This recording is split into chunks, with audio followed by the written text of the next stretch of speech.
스탠리 드러켄밀러는 말했습니다. 이 시장을 움직인다라는 것은 기업의 실적이 아니라 미국 연준과 유동성이다라고 단언을 남겼는데요.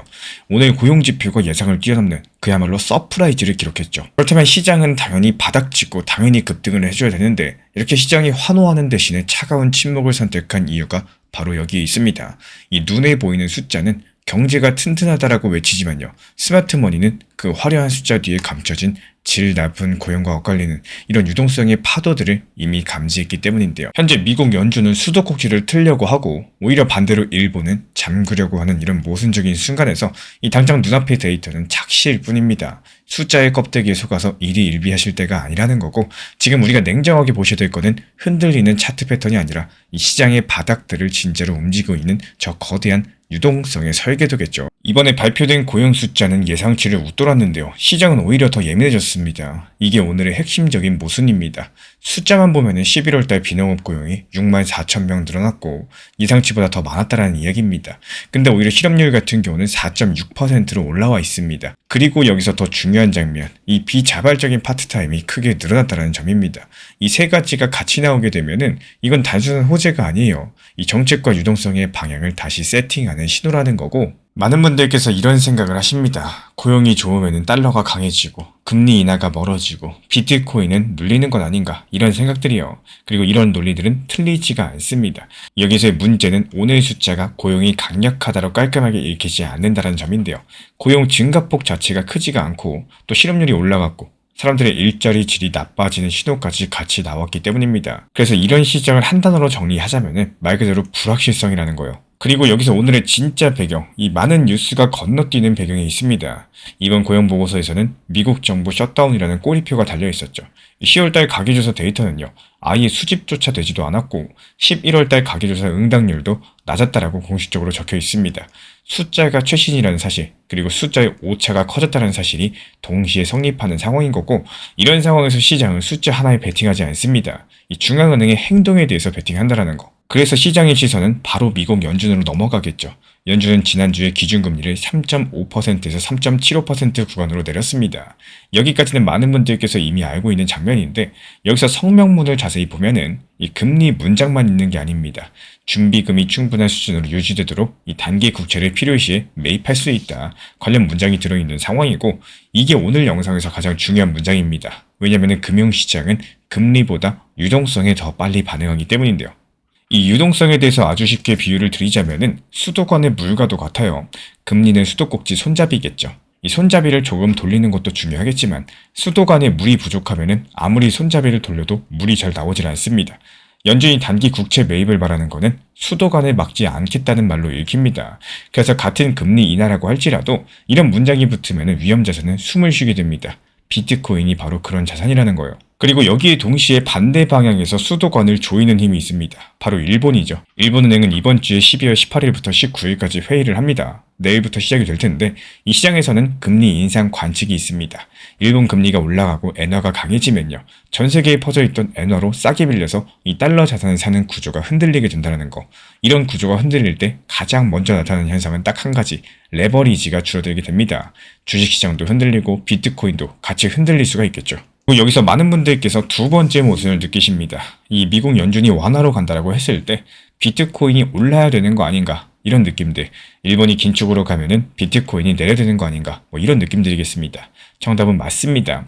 그래서 지금 시장은 방향성보다 변동성이 먼저 나오게 된다는 거고 오른다고 확신하는 사람과 내린다고 확신하는 사람이 같은 시간에 레버지를 쓰고 있기 때문에 이 비트코인의 단기 방향성은 거시지표가 좌우한다는 말을 바꾸면요.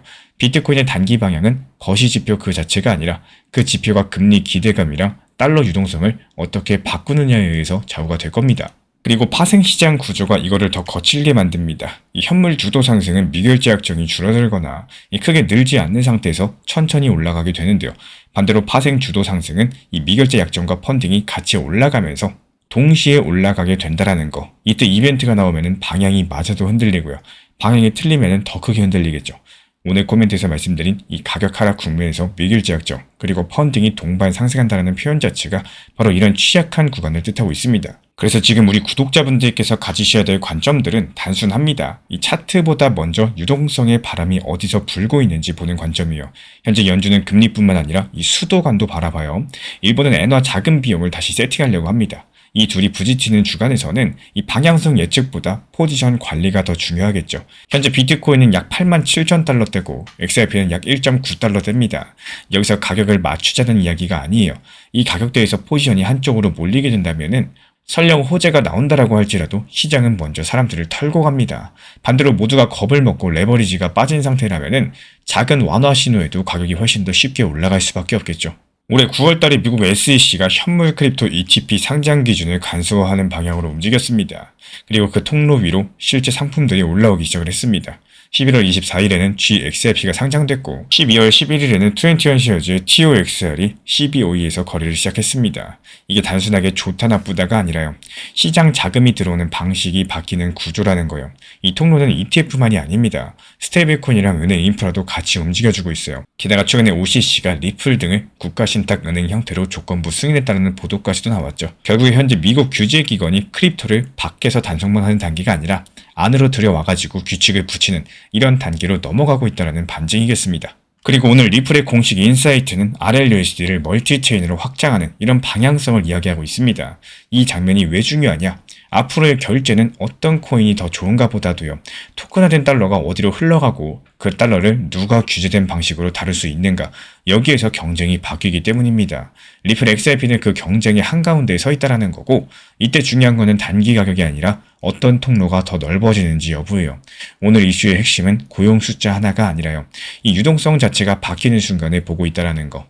고용이 예상치를 상회했는데도 시장이 불안한 이유는 그 숫자가 강력한 확신을 주지 못하기 때문입니다. 또 반대로 중앙은행의 문장 하나는 시장의 확신을 바꾸겠죠. 이 연준의 유동성 문장, 그리고 일본의 금리 이벤트가 같은 주간에 붙게 되면은 비트코인은 차트가 아니라 거시 변수에 매달릴 수밖에 없습니다. 이런 구간에서 중요한 거는 방향을 찍는 게 아니라요. 어떤 지표를 보면은 내 판단이 흔들리지 않는가 여부입니다. 달러가 강해지는지 약해지는지, 금리 기대감이 완화로 더 가는지, 레버리지가 쌓이는지 아니면 빠지고 있는지, 이 세 가지 정도가 정리가 되면요. 비트코인의 단기도 훨씬 더 단순해질 거고, XRP는 그 다음입니다. 이 XRP는 단기 변동 속에서도 제도권 통로가 넓어지는지 좁아지는지를 보시면 되겠습니다. 포트폴리오 같은 경우는 종목을 많이 사는 개념이 아니라요. 내가 선택한 한 종목 안에서도 충분히 만들 수 있는 대응의 구조입니다. 포트폴리오의 구성이 과연 의미가 있을까요? 없지 않나라고 생각하시는 분들도 많이 계실 텐데, 사실 포트폴리오는 종목의 개수가 아니라 어떻게 운영하느냐에 따라서 의미가 생기고 사라진다라고 생각을 해요. 만약에 내가 리플이라는 코인 하나만 정말 좋아하고 이 코인만 집중해서 보고 간다라고 할지라도 그 안에서도 충분히 분산과 대응이 가능한 구조를 만들 수 있습니다. 이게 포트폴리오라고 해서 이것저것 다 매수하는 게 정답은 절대 아니고요. 오히려 하나의 종목이라도 타점을 나누고 비중을 나누고 역할을 나누는 게 핵심입니다. 리플 하나만 본다고 했을 때도 단기 저점으로 내려올 수 있는 이런 구간들을 미리 생각을 해두시고, 이런 구간마다 분할 매수 걸어두시면서 내 평균 단가 관리하고 비중 조절하는 이런 구조를 만들 수가 있고요. 또 반대로 반등이 나오고 단기 고점에 가까워지는 시점에서는 욕심보다는 현실적인 분할 익절을 목표로 삼아서 현금 비중을 다시 확보하는 흐름을 반드시 만드셔야 됩니다. 이렇게만 해도 시장에 휘둘리지 않고 대응할 수 있는 나만의 포트폴리오가 자연스럽게 만들어집니다. 올인과 몰빵이 아니라요. 내가 감당할 수 있는 범위 안에서 올라갈 때랑 내려갈 때 각각 어떤 행동을 할지 정해두는 거, 그게 진짜 포트폴리오의 의미라고 생각을 해요. 결국에 중요한 거는 종목 몇 개가 아니라 내가 이 시장 안에서 얼마나 오래 버틸 수 있는 구조를 만들어 두었느냐, 여기에 있고요. 그 구조가 있을 때 하락장도 공포가 아니라 기다릴 수 있는 시간이 될 수가 있겠죠. 오늘 영상에서 설명드린 내용들은 흐름과 구조를 중심으로 하는 큰 그림입니다. 하지만 실제로 매수하거나 매도할 때는 좀 더 구체적인 숫자가 필요합니다. 예를 들어가지고 어느 가격대에서 멈출 가능성이 높은지, 어디서 반등이 나올 가능성이 있는지, 반대로 어디를 이탈하면 위험해지는지, 이런 실전 기준들은 영상에 모두 담기 어렵기 때문에 따로 정리해서 드리고 있습니다. 관심 있으신 분들은 현재 보이는 번호로 문자 신청 주시면 되고요.